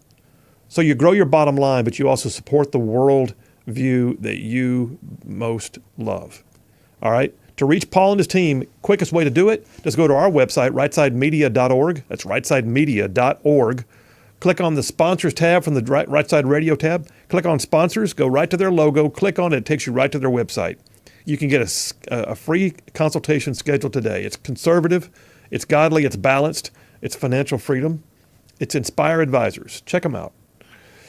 All right, listen, I got one article here that we didn't quite cover in that discussion with Jay Town, so let me just touch on it. So this case down in Florida, and this was, and Jay and I both agreed, and I think many other people would too, that this was the legal position that was the most tenuous for President Trump. Daily Signal has an article that I thought was pretty instructive. It's basically, it says that the appeal of this, good luck, because it appears that the judge's opinion is pretty solid constitutionally. Now, it turned on a constitutional question. So when it turns on a constitutional question, then you have to see whether it is upheld by constitutional muster or it meets constitutional muster. And right now, the reality is it appears that it does. So here's the deal, and I'll give it to you real quickly. The question in the 93-page opinion written by Judge Eileen Cannon down in Florida is whether or not there's a separation of power that is being violated. And she references the Appointments Clause. If you're not familiar with the Appointments Clause, it's the Appointments Clause of the U.S. Constitution. It empowers the president with the advice and consent of the Senate to appoint public officials. Now, in this case, there was no authority, the judge says, for Jack Smith to have ever been appointed. Therefore, he had no authority to conduct the prosecution. Therefore, the case was moot. No prosecutor, no prosecution, case dismissed. So the Appointments Clause, it is absolutely critical. I mean, it literally maintains the checks and balances that are supposed to be there so that we don't have rogue situations like what we had right here. So she pointed out that Merrick Garland, if he'd wanted to, he could have appointed any one of the current 93 U.S. attorneys who are out there. Like Jay Town was a former U.S. attorney. They could have even potentially brought a former U.S. attorney out of retirement and put them in position because they had already been once approved by Congress, or by the Senate, I mean. But instead, Judge Cannon noted rather wryly, according to the write-up here by the Daily Signal, that Garland chose instead to select a private citizen and give him the full authority of a U.S. attorney with very little oversight or supervision. But he goes even one step further. There's the whole piece about the fact that the Appointments Clause requires that this be done in accordance with established law. Not only does the Appointments Clause say confirmation of the Senate being necessary, unless otherwise, vested by Congress, there had been a law in place that was vested by Congress. It was a statute that was in compliance with the U.S. Constitution that would have allowed the president to make an appointment just like this, except that it expired in 1999, and it was never renewed. What that basically means is this. Merrick Garland hosed it. Tried to get out there and get his man. I need Jack Smith. Where's Jack Smith? He'll do anything. Let's get Jack Smith. So they get Jack Smith, except Jack Smith has no authority. Now what do? Holy cow. You mean we had to have him approved by Congress? Well, you're the Attorney General.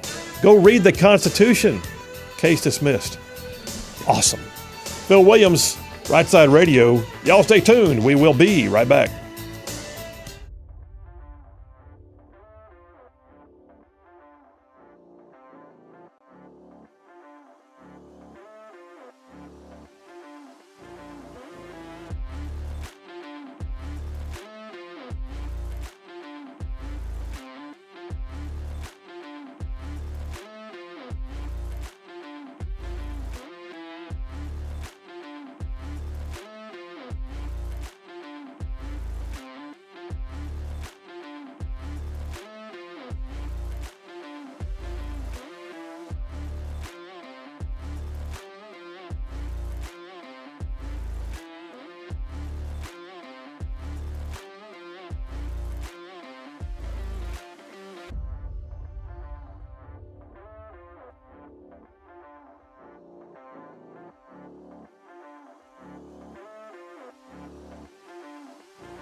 Alabama's syndicated news talk leader, Rightside Radio. Phil Williams here live in the Rightside studios. Man, we got the local, the state, the national, covering down on all of the issues. And oh yeah, like the dude just said, solid, conservative, and just plain right. Well, welcome to hour number 3 on this Taco Tuesday.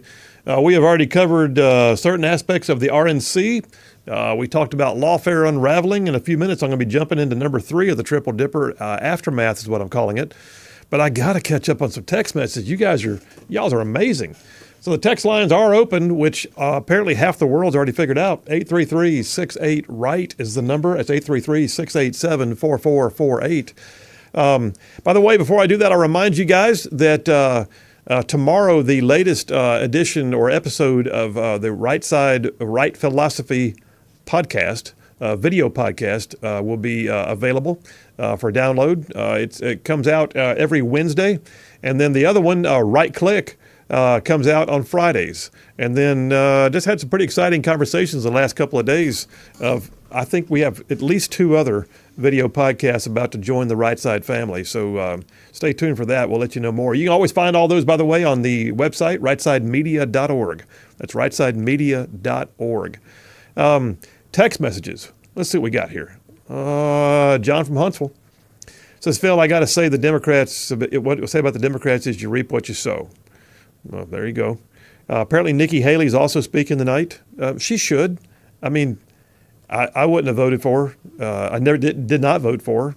I mean, if she was the only person running against Biden, I'd have voted for her. But the reality is she deserves the opportunity to speak from the platform tonight, and I'm glad of it. Gary from Decatur. But keep in mind, by the way, the RNC, the Republican National Convention, is the time when we coalesce the party. The primary is where we fight. The convention is where we unite. It is reasonable to duke it out, and all the different versions of what people think it means to be a Republican are in the primary. Moderates, conservatives, Tea Party, Freedom Caucus type candidates, Senator on the road, you got all of them. You got war hawks, you got border hawks, you got fiscal hawks, you got all of them. In the primary, you weed out and you sort out and you find the one who rises to the top. In this case, it was Donald Trump. Nikki Haley fought her fight. She stayed in longer than anybody else besides Trump. Give her a chance to speak. But the place where we are now, the primary's over. This is why we unite. This is why you have Nikki Haley give a speech. Gary from Decatur, how is the Mar-a-Lago case more serious than Biden having classified documents in his garage when he's a senator? I never said it wasn't. He shouldn't have. And the very idea that they didn't even bother pursuing it is just very telling. Keep in mind, they didn't pursue it because allegedly he was just a sympathetic, kindly older gentleman with a weak memory. How lame is that? If you're too lame to be prosecuted, you should be too lame to be the president. David from Huntsville.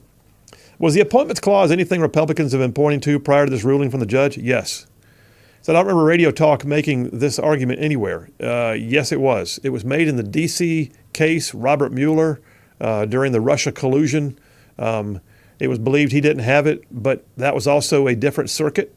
And that judge in Washington, D.C., thank you for bringing this up too, by the way, David. That judge in the D.C. circuit did not cotton to the arguments. Judge Cannon in Florida did. What that also does, though, is it creates what are known as conflicting opinions. So these verdicts, these rulings, these conflicting opinions from different districts, they create a patchwork quilt around the nation, and it is potentially there that at some point the Supreme Court of the United States may have to weigh in to provide the overarching, okay, all right, all you people who can't agree, here's what we're going to do from now on. And they make the ruling. That's why the Trump immunity case was so important recently. So yeah, David, they have made it before, but it just depended on what circuit they were in. The 11th Circuit, which is where Florida, Alabama, and Georgia are, is a very conservative circuit. Clint from Tony, Phil, great show as always. I was always taught tell the truth regardless, especially when the situation looked bleak, and I taught my kids the same. Apparently, President Trump has learned the same lesson, or by now he'd be in jail somewhere. Clint from Tony. Thank you, Clint. Way to raise your kids, too.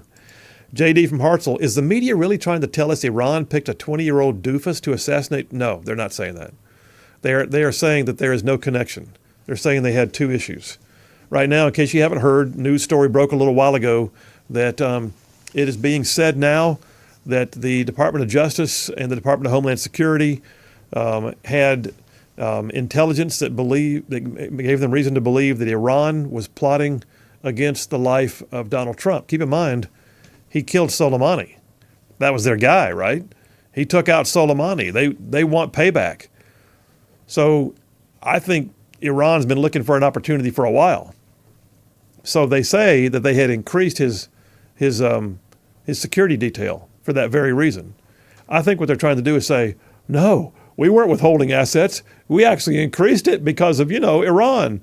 But they did also say the Iran intel is unrelated to this kid who climbed up on the roof with an AR-15. No, I don't think there's any tie-in whatsoever. Paul from Decatur, long text about the Teamsters. He said, this is Paul from Falkville. The head of the Teamsters was a shock last night. Maybe there's hope for the unions. I'm not a big union advocate. Back in the 70s, we, the National Guard, battled the police and the firefighters in Memphis when they went on strike. Martial law was enforced. This was in 1978. Interesting. He says, sorry, I didn't get to finish. Customer came in. Okay. He said, but the police and firefighters should not be in critical, such as they were. The city was locked down for a month because of their actions. Basically, what he's saying is unions made a mess of things, and he had to step in to help fix it. And he's shocked to see the Teamsters. The Teamsters speech was not great last night. What he did say was, I don't care if you have an R or a D or an I by your name, as long as you're for the worker, we'll work with you. Okay. But other than that, it was a demanding, dogmatic speech, which felt somewhat out of kilter. I think Amber Rose's speech was better than his. Jeremy from Madison says, I think the point Republicans are trying to get across is that Republicans represent America, Democrats represent lies and destruction. Fair enough. Thank you for that. Chris from Huntsville says, in Pennsylvania, 2020 of 67 counties, 58 had more ballots than registered voters. Wow. Pennsylvania law forbids certification of elections in such cases. Yet Governor Wolf then broke the law by certifying it. He's a criminal. There was a lot of crap like that, man. There really was. And I don't think we're ever going to fully know to the extent that the 2020 election was jacked up. Brand new texter in the line, Becky from Huntsville. Becky, we're glad you're on the line. Says, I'm Becky from Huntsville. My question, it's a long one. Here we go. If the Biden administration cannot keep our former president safe, or 13 military personnel who are following his orders safe, who in their right mind would think his administration can keep everyday Americans safe? Oh, wait, he can't, she says. He's responsible for vetting and allowing illegal immigrants into our neighborhoods who tortured and murdered our most vulnerable citizens, teenage girls. Yep, his administration looked them over and welcomed them in to walk down our streets with our kids. He was complicit in the horrible things that happened to the people he supposedly sworn to protect. Long text, first-time texter, Becky, thank you. Thank you for joining the show. We're glad you're in the text line. Point well taken. I can't they keep coming in while I'm reading more text. What a great problem to have, right? I'm looking over at Big Rig. Steve from Harvest says, he gives me an acronym. What does that acronym stand for? Anyway, he says, but Trump isn't a convicted felon. He's been found guilty of crimes, but he's not convicted until he's sentenced. Technically, he's convicted, but he has the right of appeal. So there's that, too. Bruce from Springville. Did you notice how serious and focused Trump looked when he walked in? I did. I sincerely believe God shielded him. He's dropping the axe on Biden and the Democrats, especially since Biden's turning his back on Israel. I would agree. Okay, listen, a couple more and I'll call it. Then we'll go to a break and I'll come back. I got a topic to jump into called Aftermath. Jenny from Decatur, didn't Obama come out of nowhere? Didn't he serve an entire term in the Senate? Didn't he have that in common with Vance? I don't think he has anything in common with Vance. But yes, he didn't have a lot of experience, and he ran for president. So there's that. James from Harvest. But I tell you what, though, I trust Vance's experience more than I trust Obama's, who was a community organizer. James from Harvest, at least he can admit when he's wrong about President Trump. I assume he's talking there about the Teamster guy. Okay. Last one, Jerry from Decatur. Phil, did you notice Trump's demeanor last night? Nothing like a near-death experience to change a man. I wonder what his original speech was before he tore it up and what he has for us for Thursday night. I know because trying to do a parachute landing fall 3 floors to the concrete does. Oh, wow. Jerry, thank you, man. Appreciate you. All right, Big Rig, take us to the break, brother. We'll do that right now. I gotta pause. I will say this: I got one more texter, brand spanking new, Jim from Grove Oak. He doesn't agree with Amber Rose's life choices, but he does agree with her doing her research and finding a better way. Good point. Welcome to the show, Jim from Grove Oak. Phil Williams, Rightside Radio. Y'all stay tuned. We'll be right back.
And we are back. Phil Williams, Rightside Radio. Solid, conservative, and just plain right.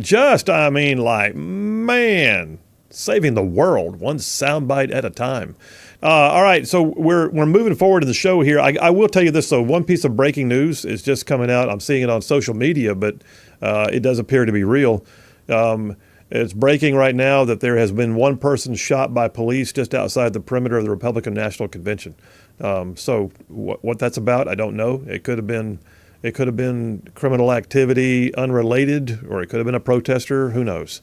Anyway, one person shot by police just outside the perimeter of the Republican National Convention. We'll tell you more as we know more.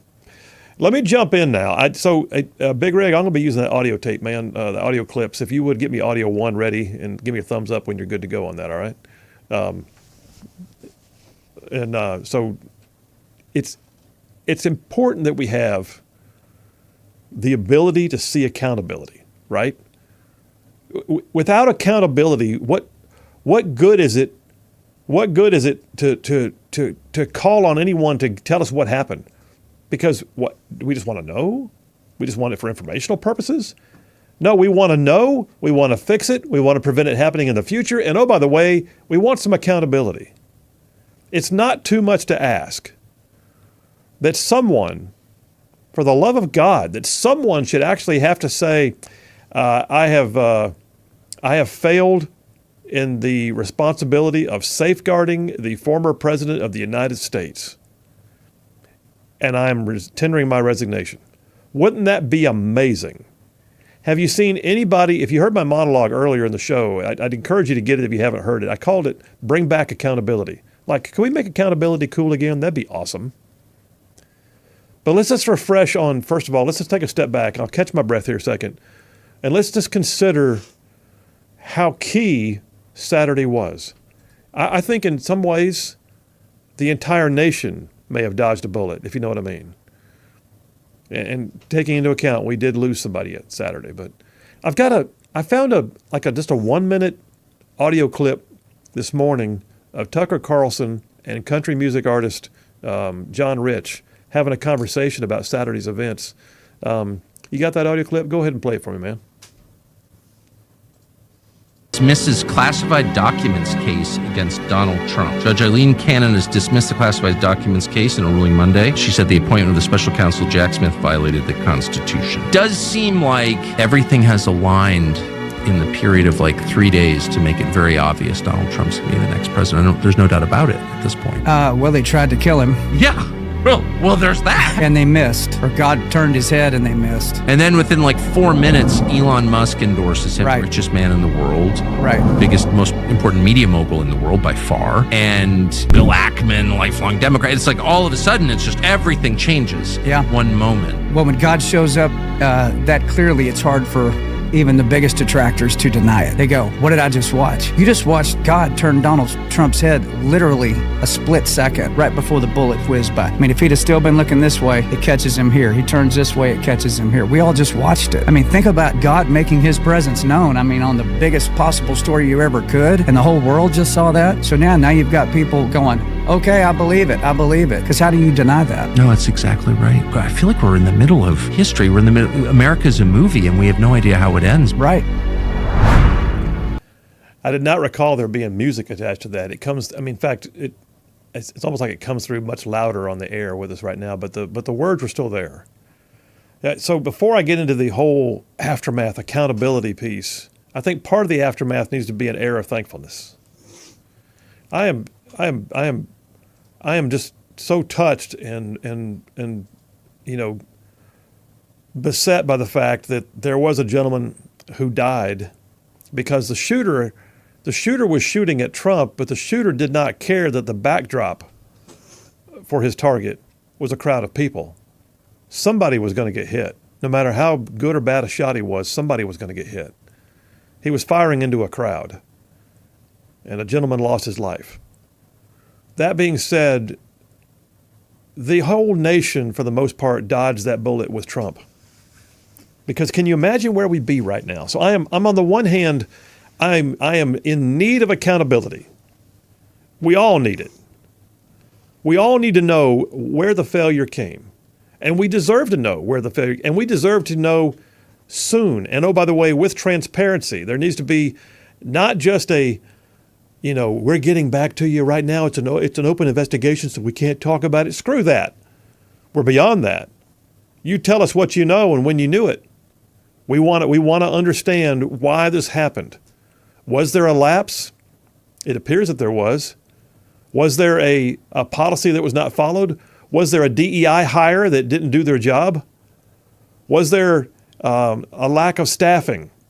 Was there a pulling of assets to redivert them to Jill Biden, which is one of the things we heard happened, that she was having an event and that some of the assets on Trump's detail were actually pulled to go and safeguard her? Was there a less robust package of security and protective detail for Trump than would normally accompany someone of his stature? You have one job. I mean, the enemy only has to succeed once. The good guys got to succeed every single time. And they did not succeed. The fact that Trump moved his head is what saved his life. The fact that God intervened is what saved his life. Now, perhaps they may have spared him. They may have done their job in such a way that there's no way that, maybe secondary and third shots would have had their time. But what we know right now is what saved his life was the movement of his head. The fact that a knucklehead shooter appears to now have bought a 12-foot ladder from Home Depot and walked a mile to the rally with his dad's AR-15 and a box of 50 rounds of ammo, and somehow climbed up on a roof just outside the perimeter with line of sight to the former president of the United States and squeeze off shots. That something broke down somewhere. And we want some accountability, and we'll talk about that in a minute. Aftermath. Y'all stay tuned. Phil Williams, Rightside Radio. We'll be right back.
We are back. Phil Williams, Rightside Radio. Solid, conservative, and just plain right.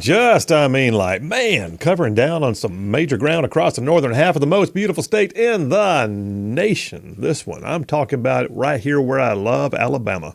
Y'all, I mean to say this show goes like way down south of Birmingham, up north of Huntsville, Tuscaloosa, back to Gadsden, parts of Georgia, Tennessee, and even Mississippi, all thrown in just for good measure.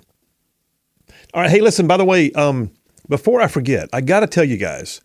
So over the past month, I've been introducing you to one of our newest sponsors, right? Inspire Advisors. Inspire Advisors. So here's the thing. Did you know that some of those popular companies for people to invest in as part of their retirement or their portfolios are companies that are simply not aligned with biblical values? Like your investment dollars, if you're not careful, they could actually be going to unintentionally support things like, abortion, pornography, human trafficking, just to name a few. So Inspire Advisors. Paul Breyer and his team at Inspire, they are specialists in the field of what is known as biblically responsible investing, sometimes called BRI. Paul and the folks at Inspire Advisors, they would love to offer you a free consultation just to find out what's actually in your portfolio right now and then just, biblically align the alternatives. To learn more about BRI, contact Paul Breyer and his team at Inspire today. And there's no cost, there's no obligation. And Paul and his folks at Inspire Advisors, they want to help everyone align their investing with their values. And listen, the quickest way to find them if you want to is go to our website, rightsidemedia.org. Go to the Rightside Radio tab, pull down the sponsors, go right to their logo and click on it. It takes you right to their website, Inspire Advisors. You just go to their website and check it out. Get a free consultation. It's conservative, it's godly, it's balanced, it's financial freedom, y'all, with Inspire Advisors. Check them out. All right, so I am in this third dipper, the aftermath. And I told you a minute ago that I want to see accountability. I want to know if someone's head needs to roll. And I am not talking about the foot soldiers. Now, there may be somebody at the front line who screwed up.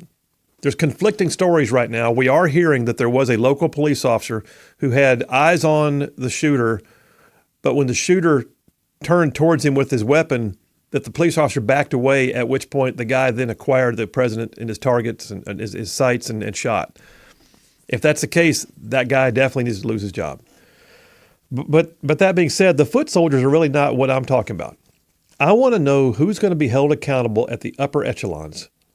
Because in the wake of Afghanistan, not a single general or secretary resigned or retired or was forced out. None.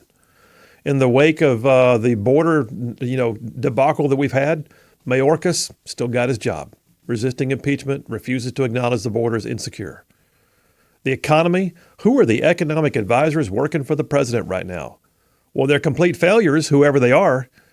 I mean, if you're advising economic disaster, you're not much of an economic advisor, right? And now here we are with this situation with Trump. I mean, the Biden administration's got egg on its face. And will they take accountability? Doesn't appear so. So Kimberly Cheadle is the director of the Secret Service. I will say this, yesterday I was questioning her bona fides or her bona fides or her resume.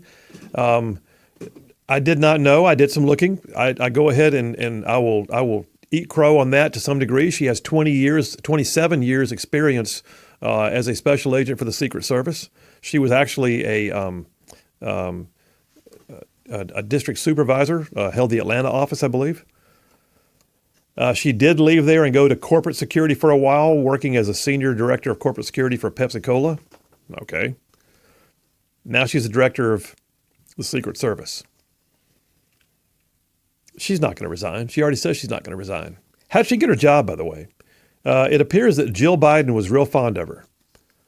She had apparently been on Jill Biden's detail when Jill Biden was the second lady, when Vice President Biden was in office. So she pushed, and along with her former chief of staff, she pushed for this Kimberly Cheadle to be nominated and approved as the Secret Service director. This Secret Service director, and I'm going to have that audio clip there, Big Rig, audio clip number 2, if you would, please. Give me the thumbs up when you're ready for it.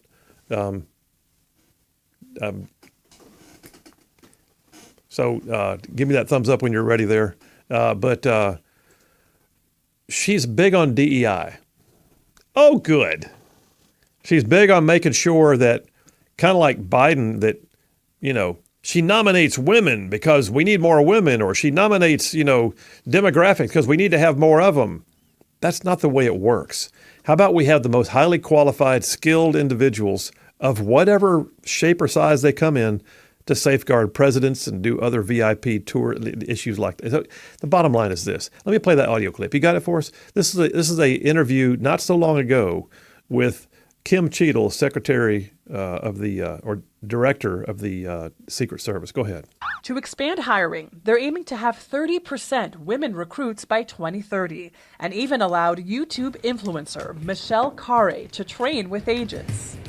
But I'm very conscious as I sit in this chair now of making sure that we need to attract diverse candidates and ensure that we are developing and giving opportunities to everybody in our workforce, and particularly women.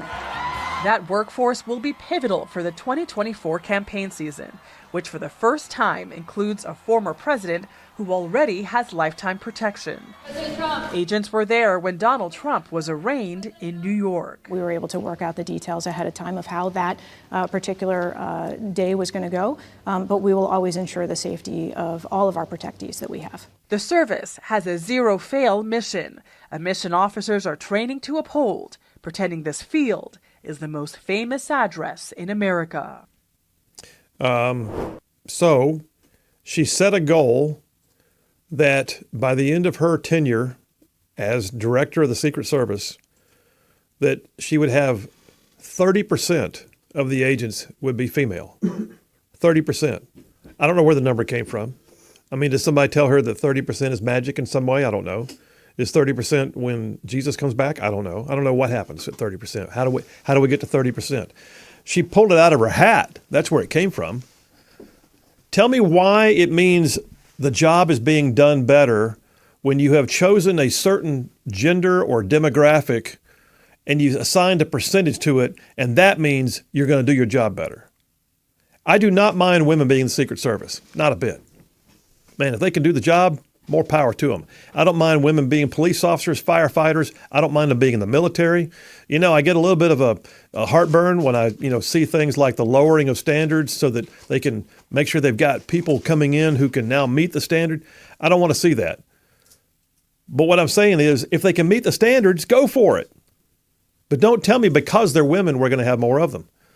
So what I'm looking at now is someone who is wed to the idea that the Biden administration has been wed to, that DEI is the way to go. And we just had a former president, soon to be president again, shot and somebody else killed with a massive security breach. There's no way around it. It was a security breach. You tell me, who was at fault? I don't know, but I do know this. There's only one person at the top. And all she's saying right now is, I'm planning on hiring more women and it's going to be awesome. Great. You got 27 years experience in the Secret Service. You know better. She's just parroting the party line. But one of the things she's also parroting, story here on Hot Air, Secret Service Director, I will not resign. Oh, awesome. So as so often is the case, it says in the Biden administration, there is no level of failure that results in accountability. What a great line. The buck stops with me, she said, but that's the equivalent of nothing more than a grunt, not a statement of responsibility. Cheadle mouths those words but refuses to step down despite being in charge of an organization that utterly failed to do its job. In her first network interview since the assassination attempt, U.S. Secret Service Director Kimberly Cheadle said the Pennsylvania rally shooting was unacceptable. That's fair. It's unacceptable. Gee, you think? It's pretty clear at a minimum the Secret Service failed to do its job properly. The individual agents may have each exhibited courage in the face of danger, but the organization as a whole exists to have layers of processes that ensure that no individual strength or weakness can be a critical failure. They don't have room for error. Bad things happen. I get it. But it can't be this blatant of a lapse. And there not be some accountability. And that accountability does not need to be from the bottom up. That accountability needs to be, for God's sake, does the president, the current president, does he own anything? I fully suspect that Donald Trump's going to be the next president. I'm feeling pretty confident. I will not lighten up. I will not loosen my grip. I will not stop speaking. We've got to do everything it takes within the bounds that the law and the Lord has given us for the next several months to get him over that hump.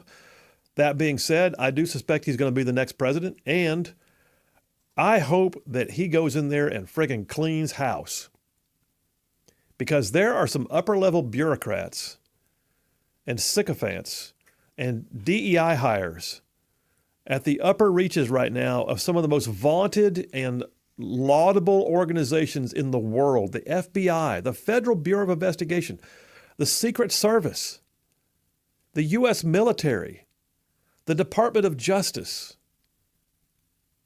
We got to clean house, because if they won't do it right now, we'll have to do it for them. But there's some things that need some accountability. And right now, there is no one in the Biden administration that is willing to say, what happened was wrong, and I hereby tender my resignation as a result. Good luck finding that. All right, we're taking a break right now. Last break of the day. It's Taco Tuesday, so you guys stay tuned. We'll come right back. We're in go-home mode, Taco Tuesday. We'll wrap it up with a few text messages and put a lid on this topic. Phil Williams, Rightside Radio. Y'all stay tuned. We will be right back.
And we are back. Phil Williams, Rightside Radio. Solid, conservative, and just plain right.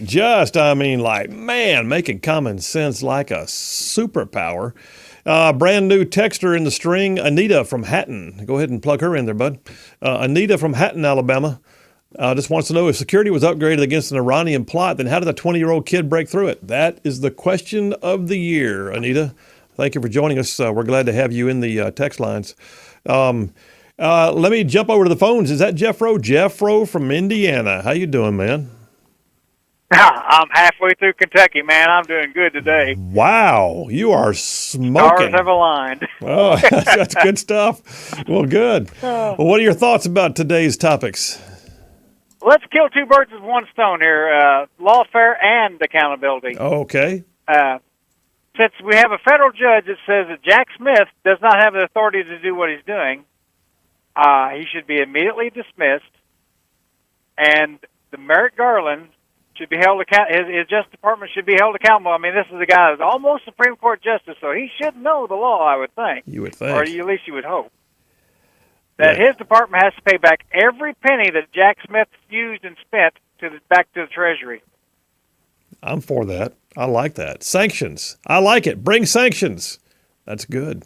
Yep. We'll just go ahead and file a motion for sanctions and let the court rule on it. We'll see.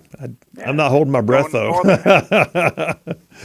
Well, let's call on Congress to remove that from him. I guess they're going to be before the House, so I guess they got the authority to do that, don't they?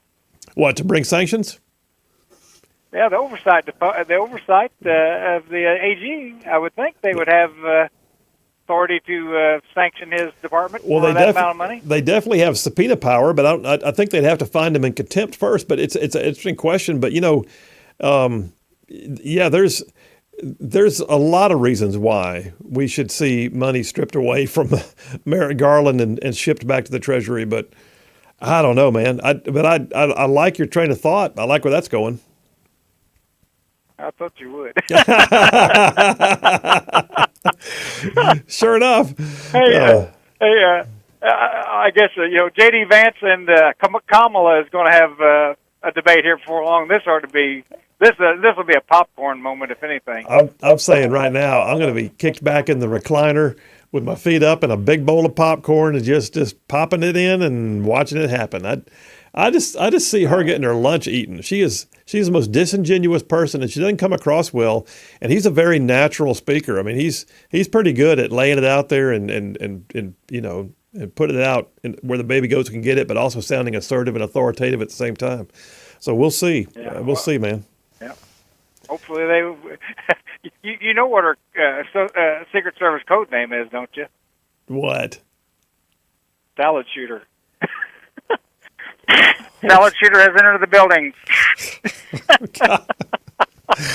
All right, dude. Hey, be safe on the road. I'm going to get a few text messages before we wrap it up. You take care, buddy. Have a good one, Phil. See you, man. Jeff Rowe from Indiana. The grades are in. What do we got here? He's a little early today. Okay, let's see. I mean, gosh, Big Rig, you could have played another sound effect and had more time. Well, I think you should read on. Oh, you're saying it's worthy of a read, is what you're telling me. It says Phil and J Town earned both A double plus for their equally amazing performances. However, today's Taco Tuesday winner is Big Rig with an A triple plus. Congratulations. And I think every now and then Phil ought to have Butters and Big Rig segments, because I know that Big Rig's a very smart guy and I want to hear more of his opinions on the important political topics. I agree with that. Just not on the days when you're full of cold medicine. Yeah, I'm off my game today. I'm not feeling very well. But I think that John likes the sound effect, the Taco Tuesday sound effect, because every Tuesday I win, I think. Oh, so you're saying there's a trend here. I think he likes it. If we go back and look at the Tuesday text messages, we may find that. Maybe. So next Tuesday, if I say don't play it, Big Rig, what happens? I probably have points deducted at that point. I might have to play it a few times. Bev from Madison checking in says, can we believe anything the government agencies wind up telling us about July 13th? Not yet, but I'm looking forward to a Trump administration having full access to the files. But don't you know the shredders and the burn pit are going to be going hard if Trump wins?